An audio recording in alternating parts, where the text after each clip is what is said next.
sikyagaana kwambala kooti yange oba blazer. Makulu ono agenda n'azigwamu eyo n'alonda n'akuleetera blazer 10. Banange bakyala mwe muyiga okushoppingira ku baami bammwe.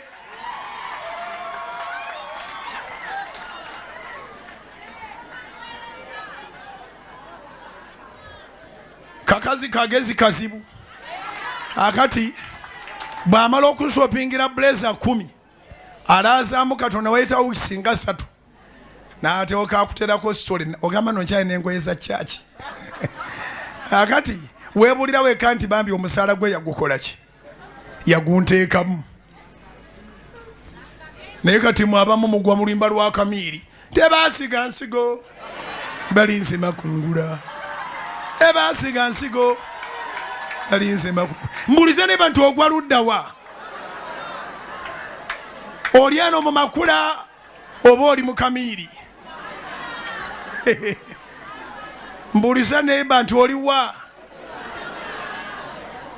Oli nkahi? Oli kunu ya rundo oli kuliya? Makula bw'aba ayagala engato akutega engato n'alinda essaana enga 3. Bw'aba ayagala kukola shopping ya ngoye empya kasente ke konna bw'akakushoppingiramu ne weeyagala n'osanyuka. Kati nze namuyiga manya nti ninda bulinzi kyagenda kwogera luvannyuma. Kati bw'ayogera manya nti akakenze kalya naye mmwe n'olya akako n'olya n'akaabalo. Mbuulize neeba nti banewuka bakiiwe.